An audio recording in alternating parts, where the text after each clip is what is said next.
오늘 본문 말씀 마태복음 18장 21절로 35절 말씀입니다. 마태복음 18장 21절로 35절 말씀. 이 가운데에서 26절로 35절 말씀만 함께 보겠습니다. 제가 봉독하겠습니다. 하나님의 말씀입니다. 그 종이 엎드려 절하며 이르되 내게 참으소서 다 갚으리이다 하거늘 그 종이 주인이 불쌍히 여겨 놓아 보내며 그 빚을 탕감하여 주었더니 그 종이 나가서 자기에게 100데나리온 빚진 동료 한 사람을 만나 붙들어 목을 잡고 이르되 빚을 갚으라 하매 그 동료가 엎드려 간구하여 이르되 나에게 참아주소서 갚으리이다 하되 허락하지 아니하고 이에 가서 그가 빚을 갚도록 오게 가두거늘 그 동료들이 그것을 보고 몹시 딱하게 여겨 주인에게 가서 그 일을 다 알리니 이에 주인이 그를 불러다가 말하되 악한 종아 내가 빌기에 내가 내 빚을 전부 탕감하여 주었거늘 내가 너를 불쌍히 여김과 같이 너도 내 동료를 불쌍히 여김이 마땅하지 아니하냐 하고 주인이 노하여 그 빚을 다 갚도록 그를 옥졸들에게 넘기니라. 너희가 각각 마음으로부터 형제를 용서하지 아니하면 나의 하늘 아버지께서도 너희에게 이와 같이 하시리라. 여러분, 우리가 살아가는 이 시대는 사람들에게 용서를 독려하는 것 같습니까? 아니면 복수를 독려하는 것 같습니까? 사람들이 드라마나 영화를 볼 때 주인공이 악당에게 통쾌한 복수를 하고 끝내는 것을 좋아합니까? 아니면 악당을 용서해주고 끝내는 것을 좋아합니까? 영화나 드라마를 보면 거의 대부분이 주인공이 악당에게 복수를 하고 끝이 납니다. 그러면 영화나 드라마는 왜 이렇게 끝을 낼까요, 여러분? 복수를 해야만 시청자들에게 짜릿한 통쾌함을 주기 때문입니다. 예, 사람들은 영화나 드라마를 보면서 대리만족을 느끼는 것이에요. 이 말인즉슨 사람들이 마음에 두고 있는 것은 용서가 아니라 복수라는 것입니다. 얼마 전에 작고하신 팀 켈러 목사님의 저서 용서를 배우다라는 책 중에 이러한 내용이 있습니다. 어떤 기독교 신자 학생이 이제 하버드 대학교에서 상담학 수업을 청강했습니다. 교수는 상담했던 어떤 환자를 예로 들어서 이야기를 했어요. 교수는 그 환자와 상담을 하다가 이제 환자의 내면에는 어머니에 대해서 심한 적대감이 있다는 것을 알게 되었고요. 이것이 환자의 내면에 지대한 영향을 미친다는 것을 알게 되었습니다. 청강하던 학생은 이럴 때는 상담자가 어떻게 환자로 하여금 어머니를 용서할 수 있도록 도와줄 수 있느냐라고 그렇게 질문을 했습니다. 교수의 대답은 그건 상담자가 할 일이 아니라고 답했고 환자는 적대감을 품고 살아가는 법을 배워야 합니다. 다만 거기에 지배당하지는 말아야죠. 이렇게 대답을 했습니다. 교수의 이야기를 듣던 다른 학생이 환자에게 용서를 이야기하는 것이 왜 문제가 되느냐고 질문을 했습니다.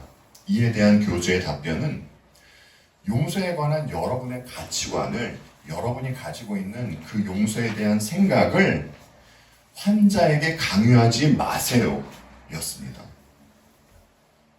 교수에 따르면 심리치료의 핵심은 세상에 맞서도록 환자를 지원하는 것입니다. 그리고 상담 교수는 이렇게 이야기를 했어요. 환자에게 용서해야 한다는 부담감을 주는 것은 어떤 의미에서 그를 원하지 않는 관계 속으로 다시 떠미는 것입니다. 라고 이렇게 상담 교수는 이야기했습니다. 여러분, 그렇다면요.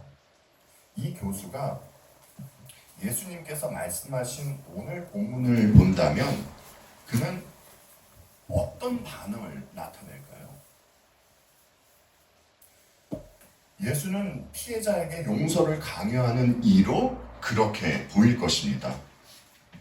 정말 사도 바울이 말했듯이 그리스도인이 세상을 보면 세상이 죽어 보이고요. 세상도 그리스도인을 그렇게 볼 것입니다. 우리는 참 연약하고 무지합니다. 그리고 너무 이기적이에요. 우리 지난 날을 뒤돌아보면 나 때문에, 그리고 지금도 나 때문에 상처받고 있는 사람들이 있었던 것을 보게 될 것입니다. 그런데 안타까운 것은 용서를 구하고 싶은 마음이 있다고 이것이 되는 것이 아니에요. 마음만으로는. 용서를 구하고 싶은 분 중에는 이 땅에 있지 않은 분도 계실 것이고요. 오랜 시간이 지남에 따라 연락이 끊겨 있는 분도 계실 겁니다. 그리고 이런저런 사정에 의해서 용서를 구하고 싶지만 그렇게 하지 못하고 있는 분들도 있을 것입니다. 참 안타깝죠. 그런데 여러분, 입장이 바뀌어서요. 우리가 누군가를 용서해야 하는 그러한 위치에 서게 되면 잘 안 되는 것이요. 또 이 용서입니다. 왜냐하면 누군가를 용서를 하려면 내가 감내야 할 것, 손해봐야 할 것이 있기 때문이에요. 그것이 감정 손실이 되건 경제적 손실이 되건 손해봐야 하는 것이 있습니다. 여러분, 오늘 본문을 보십시오. 왕이 빚진 자를 탕감해 주기 위해서 누가 손해를 감수를 합니까? 왕이 감수를 하잖아요. 여러분, 왕이 얼마를 손해보고 그의 빚을 탕감해 줍니까? 10,000달란트입니다. 자그마치. 10,000달란트를 오늘날 시세로 따지면요, 여러분, 몇 조에 해당하는 값입니다. 감히 우리는 상상할 수도 없는 그러한 가치예요. 왕은 자기가 손해볼 것을 각오하고 그의 빚을 탕감해 주는 것입니다. 이와 같이 누군가를 용서하려면 어떤 모양으로든 자기가 손해 입을 것을 감수해야 한다라는 것이에요. 그래서 사람들은 상대방을 용서하기보다는요, 차선택을 선택을 하죠. 그와 연을 끊어버리는 그러한 선택을 합니다. 그리고 말로는 그를 용서했다고 하지만 실상은 그와 상대를 하지 않습니다. 때로는요, 이런 기간도 필요할 것이에요. 그러나 계속 이렇게 가서는 안 됩니다. 우리는 오늘 본문을 통해서 왜 계속 이렇게 가면 안 되는 것인지, 아픔을 감내하면서까지 남을 용서해야만 하는지 이에 대해서 한번 살펴보도록 하겠습니다. 오늘 본문과 같이 성경은 용서에 대해서 이야기를 합니다. 성경은 왜 큰 비중을 두고 용서에 대해서 이야기를 할까요, 여러분? 형제를 잃지 않기 위해서요. 지난주 본문이었던 마태복음 18장 15절 말씀 보겠습니다. 내 형제가 너에게 죄를 짓거든 가서 단둘이 있는 자리에서 그에게 충고하여라. 그가 너의 말을 들으면 너는 그 형제를 얻은 것이다. 자신에게 죄를 지은 형제가 있으면 그에게 권고의 말을 해야 한다라는 것이에요. 권고의 말을 했을 때 그가 그 말을 받아들이면 그러면 이제 형제를 얻은 것이라고 말씀을 하시죠. 그런데 권고의 말을 한 자신도 해야 할 것이 있습니다. 자신에게 잘못한 그 형제를 용서해야 합니다.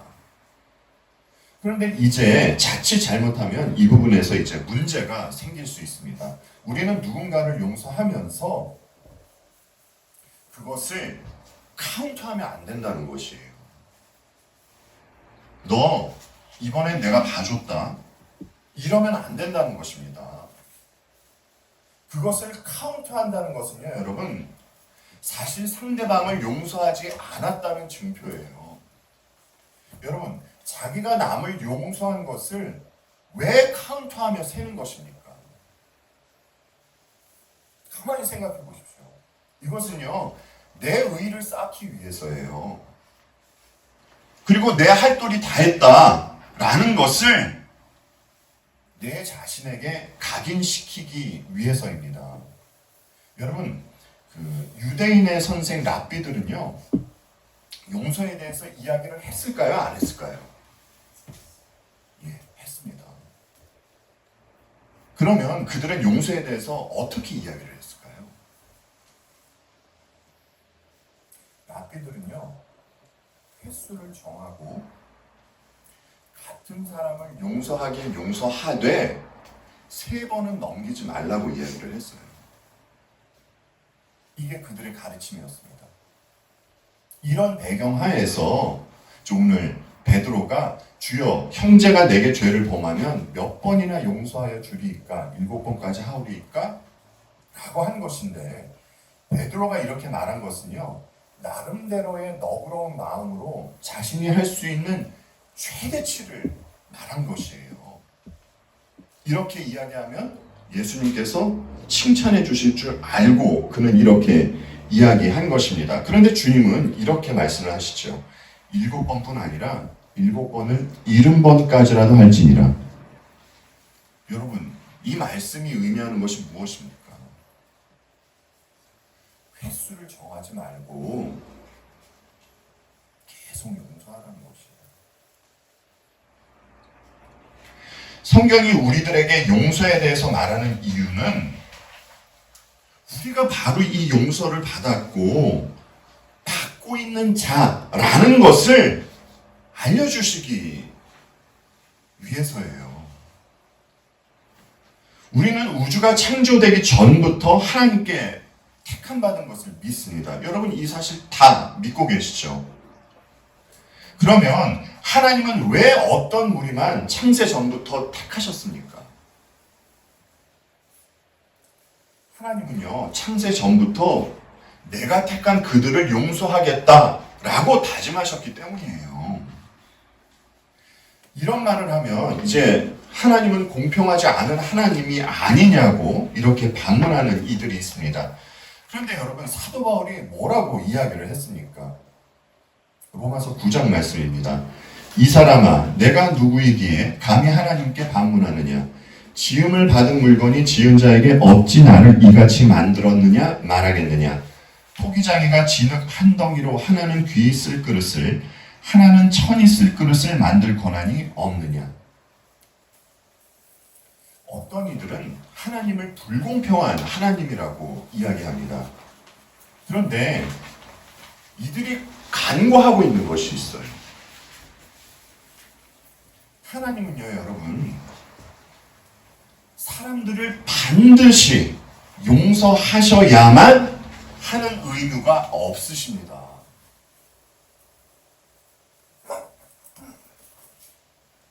누가 하나님을 그렇게 규정짓고 그렇게 이야기할 수 있습니까? 하나님께서 사람들을 용서하지 않으시고 벌을 내리시겠다면 벌을 내리시는 것이에요. 피조물이 창조주에게 이래라 저래라 할 수 없는 것입니다. 그것도 하나님께 범죄한 피조물이 말이죠. 용서받은 이들은 은혜로 용서를 받는 것이에요. 따라서 사람들은 하나님이 공평하느니 불공평하느니를 말하는 것이 아니라 하나님께로 돌이켜야 하는 것입니다. 그러기 위해서 예수 그리스도의 십자가 앞으로 가야 하는 것이고요. 여러분, 십자가에 달리신 그 하나님, 우리 주님을 보면서 하나님이 공평하느니 안 공평하느니 이런 이야기 할 수 있을까요? 이런 이야기 할 수 없을 것입니다. 하나님은 누군가를 용서해 주시기 위해서 하나님 스스로가 십자가에 달리신 것이에요. 여러분, 이 누군가가 누구입니까? 우리잖아요. 우리가 하나님으로부터 받은 용서는 이루 헤아릴 수 없을 만큼 우리 말로서는 어떻게 표현하지 못할 그런 용서인 것이에요. 그래서 그리스도인이 상대를 용서할 수 있는 근간은 예수님의 십자가인 것입니다. 주님의 보혈로 우리의 모든 죄는 다 사해졌어요. 우리가 상대의 죄를 용서했다면 다시는 그가 저지른 잘못에 대해서 생각하지 말아야 하는 것입니다. 그런데 우리는 상대방을 용서했다고 하면서도 상대방이 잘못한 것에 대한 생각이, 이러한 안 좋은 생각이 스물스물 올라올 때가 있죠. 히브리서 8장에 보면 이런 말씀이 있습니다.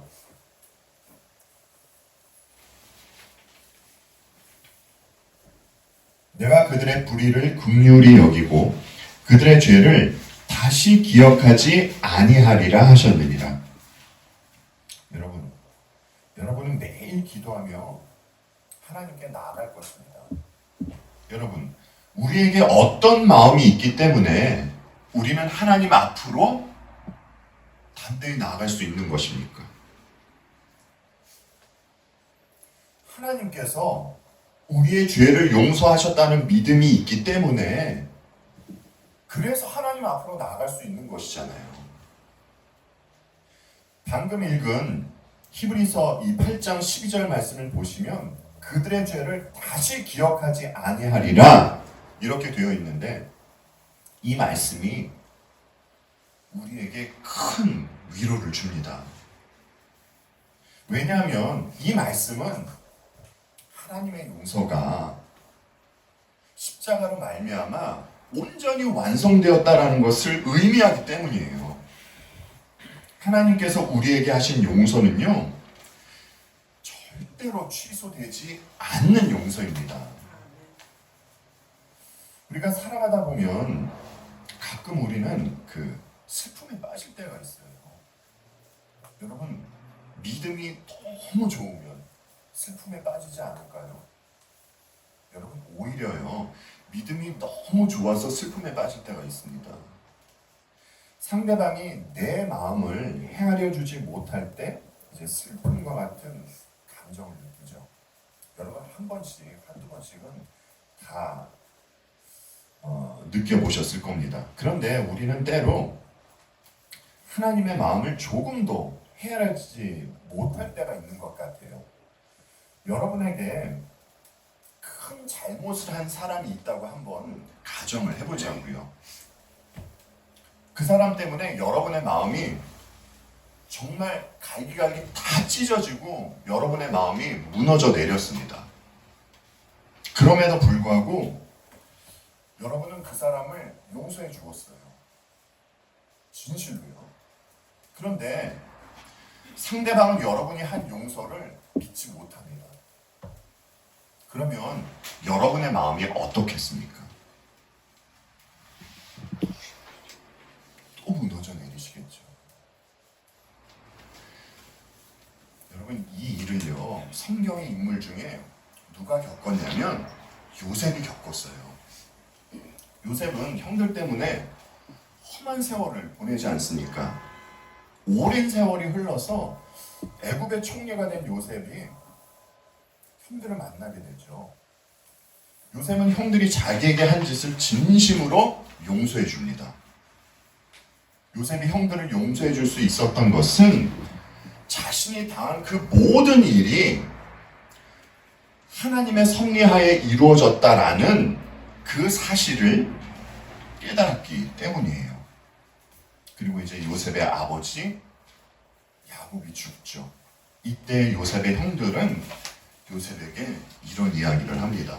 창세기 50장 말씀입니다.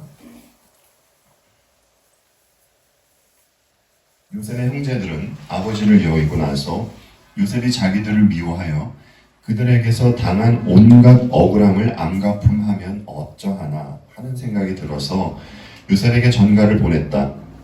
아버지께서 돌아가시기 전에 남기신 유언이 있습니다. 아우님에게 전하라고 하시면서 너의 형들이 너에게 몹쓸 짓을 저질렀지만 이제 이 아버지는 내가 형들의 허물과 죄를 용서하여 주기를 바란다 하셨습니다. 그러니 아우님은 우리 아버지께서 섬기신 그 하나님의 종들인 우리가 지은 죄를 용서하여 주시기 바랍니다. 요셉은 이 말을 전해 듣고 울었다. 요셉의 형들은 요셉이 보여준 관용을 어떻게 보고 있었던 것입니까? 아버지가 계시기 때문에 마지못해 억지로 요셉이 용서하는 척 했던 것으로 보았던 것이에요. 그래서 야곱이 죽자마자 형들은 요셉에게 이런 이야기를 한 것입니다. 우리 자신을 보면 정말 쇳덩어리라고 느껴집니다. 뭐 하나 하나님께 내세울 것 없잖아요, 여러분. 우리 자신을 보면 우리가 하는 말 중에는 하나님의 영광을 위해 산다라는 말이 있습니다. 여러분, 우리는 정말 하나님의 영광을 위해 살아갑니까?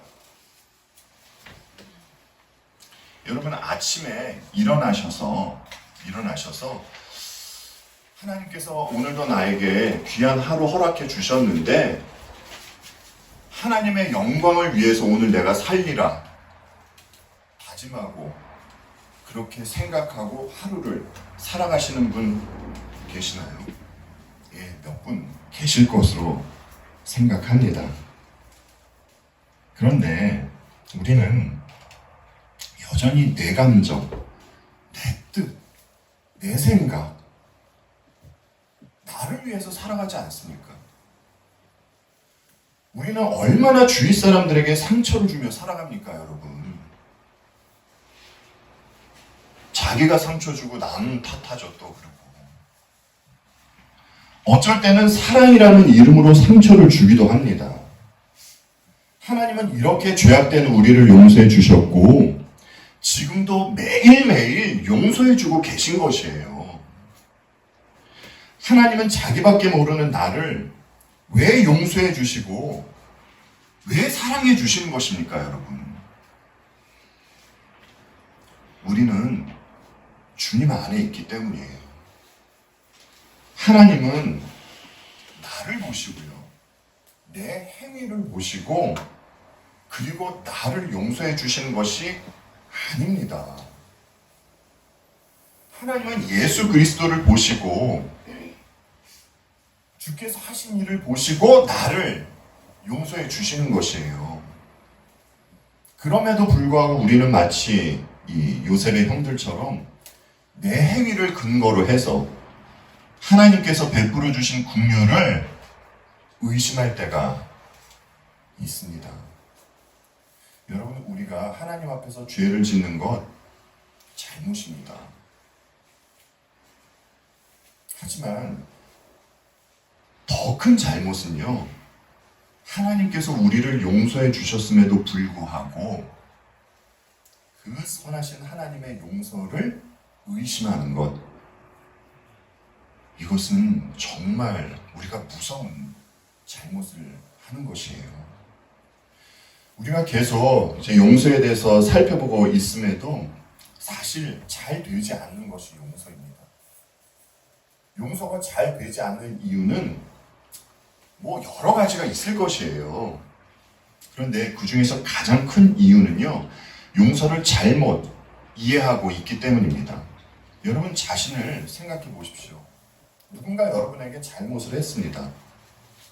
그러면 무엇이 가장 먼저 반응을 하죠, 여러분?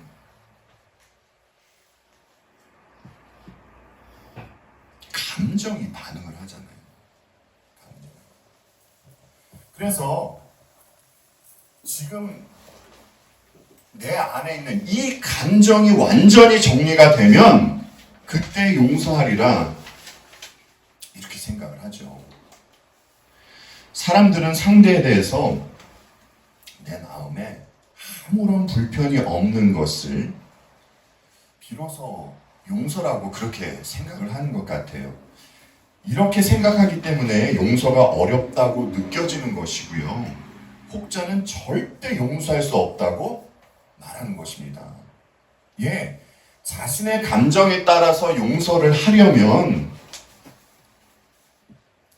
몇 년이 걸릴지, 몇십 년이 걸릴지, 아니면요, 여러분, 평생 용서하지 못하고 이 땅과 작별할 수도 있습니다. 이것은요, 용서에 대해서 잘못된 생각을 하고 있는 것이에요. 이에 대해서 과거에 제가 이런 이야기를 여러분께 드렸습니다. 용서는 감정의 문제가 아니라 뭐라고 그랬죠, 여러분? 혹시 기억나는 분 계세요? 의지의 문제라고 했죠. 용서는 감정의 문제가 아니라 의지의 문제입니다. 용서는 상대를 용서하겠다는 이 의지가 앞서야 하는 것입니다.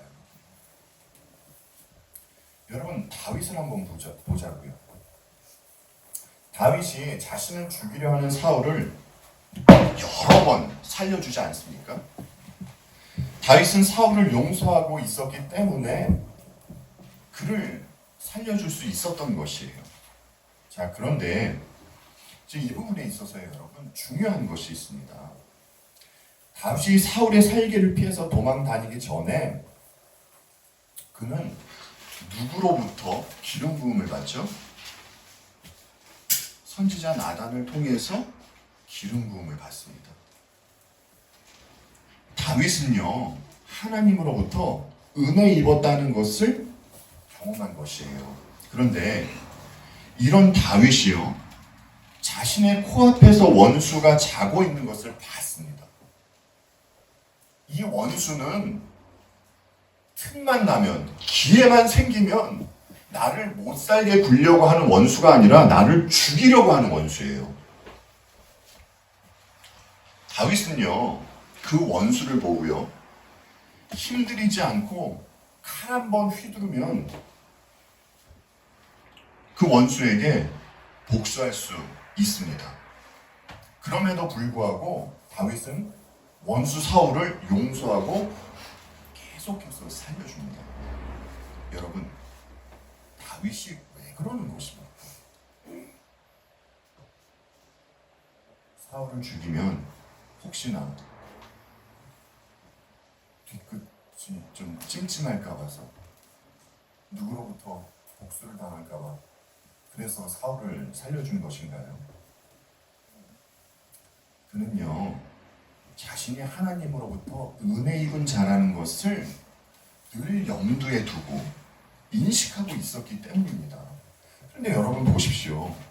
당시에 다윗 주위에 있던 사람들은 다윗에게 뭐라고 이야기를 했습니까?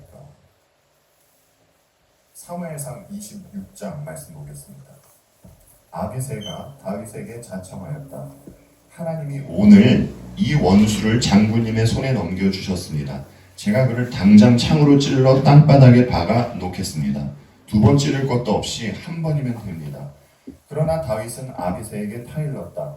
그를 죽여서는 안 된다. 그 어느 누구든지 주님께서 기름 부어 세우신 자를 죽였다가는 벌을 면치 못한다. 다윗이 말을 계속하였다. 주님께서 확실히 살아계심을 두고 말하지만 주님께서 사울을 치시든지 죽을 날이 되어서 죽든지 또는 전쟁에 나갔다가 죽든지 할 것이다. 주님께서 기름 부어 세우신 이를 내가 쳐서 죽이는 일은 주님께서 금하시는 일이다. 그러므로 이제 우리는 그의 머리맡에 있는 창과 물병만 가지고 가자.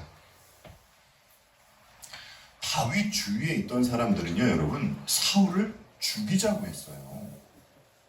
진심으로 말이죠.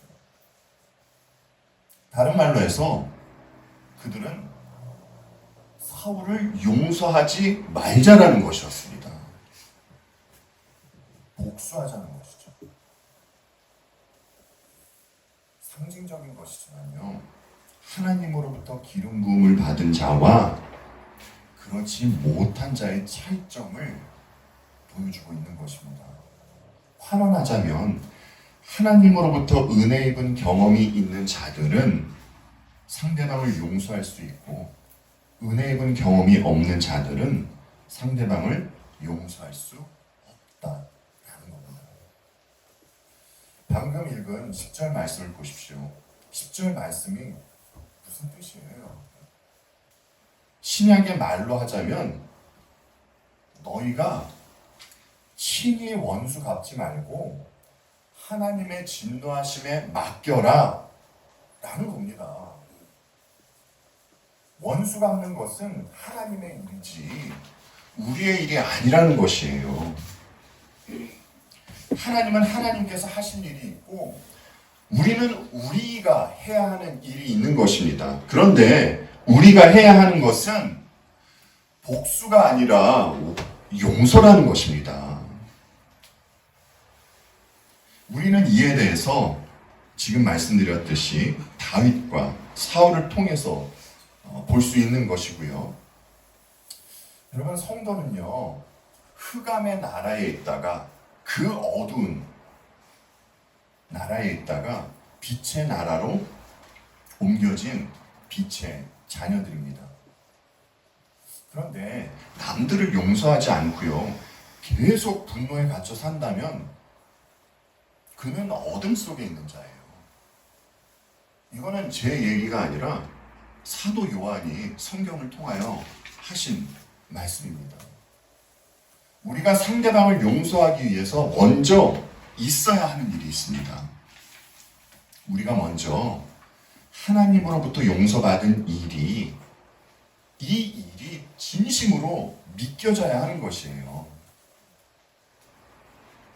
이 말이 의미하는 것은요, 여러분, 내가 하나님께 죄인이라는 것을 진실된 마음으로 시인할 수 있어야 한다는 겁니다. 그 요한복음 6장을 보면요, 주님이 이런 말씀을 하셨어요. 아버지께서 내게 주시는 자는 다 내게로 올 것이요, 내게 오는 자는 내가 결코 내쫓지 아니하니라. 주께서 직접 하신 말씀입니다. 주님께 오는 자는 결코 내쫓지 않겠다고 하세요. 우리는 의로운 척하고 주님께 가는 것 아닙니까, 여러분? 우리 이럴 때 너무 많잖아요. 죄인이라는 것을 시인하고 우리는 주님께 가야 하는 것이에요. 뭐 포장하고 뭐 그런 거 말고요, 있는 그대로의 모습으로 말입니다.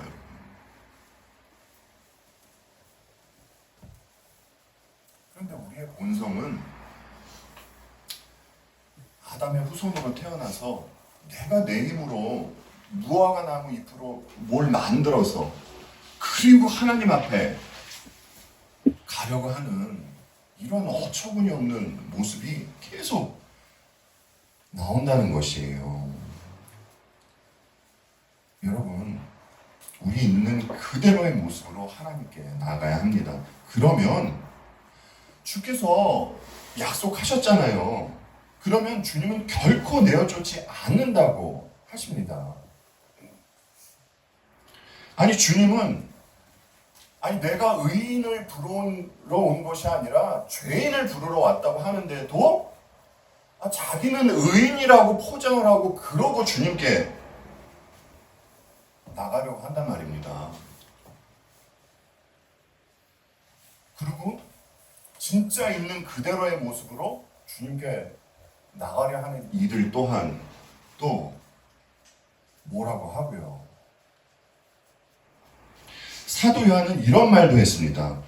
우리가 죄가 없다고 말하면 우리는 자기를 속이는 것이요, 진리가 우리 속에 없는 것입니다. 의외죠? 여러분, 한번 잘 생각해 보십시오. 정말 의외의 말씀입니다. 이 말을 뒤집어서 생각해 보면요, 진리가 우리 속에 있기 때문에, 진리가 없어서가 아니고요, 진리가 있기 때문에 우리는 죄인이라고 고백할 수 있다는 것이에요. 그리고 이 고백으로 그치면 안 되고 예수 그리스도의 십자가를 믿고 죄 용서를 받아야 받아야 하는 것입니다. 이렇게 주님으로부터 용서받은 자들이 남을 용서하며 살아갈 수 있는 것이고요. 또 자신이 누군가에게 잘못했을 때도, 내가 어떤 누구에게도 잘못했을 때도 그에게 진심 어린 사과와 함께 용서를 구할 수 있게 되는 것이에요. 우리는 영적으로 이 땅에 임한 천국을 살아가는 이들입니다. 천국을 살아가는 이들이 상대에게 복수를 할 수는 없어요, 여러분. 왜냐하면 천국 시민은 주님으로부터 용서를 받고 그리고 천국 시민이 되었기 때문입니다. 그렇다면 자신이 누군가에게 피해를 입었다고 해서 그에게 복수를 해서는 안 되는 것이에요. 여러분께서 아시다시피 죄에는요, 전파력이 있습니다. 복수를 낳는다는 말이 괜히 생겨난 것이 아니에요. 세상은 복수하는 것이 정의롭게 보이게 하고 또 멋있어 보이게 선전을 합니다. 그러나 성경이 말하는 것은 복수가 아니라 용서입니다. 선악과를 먹고 태어난 아담의 후손은 자기 가치, 자기 판단이 무엇이죠, 여러분? 그것이 법이에요.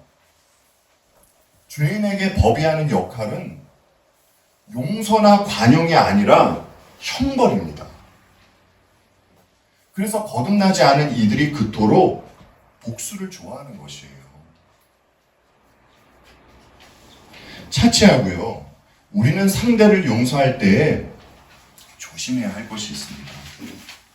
상대방을 용서한다고 하면서 절대로입니다. 우월감을 가져서는 안 됩니다. 나와 상대방을 동등한 위치에 두고서 그리고 용서가 이루어져야 하는 것이에요. 자기는 높은 자리에 올라서서 그리고 용서받은 자는 아랫자리에 두고 그렇게 해서는 절대 안 되는 것입니다. 그리고 용서받아야 하는 사람이요, 용서해야 할 사람에게 용서를 강압해서도 안 되는 것이에요. 제3자의 입장에 있는 사람도 그에게 용서를 강압해서는 안 되는 것이고요. 이 또한 상대방을 해치는 무서운 법이 될 수 있다는 것을 여러분 꼭 명심해 주시기 바랍니다. 아니, 성도라면 용서해야지.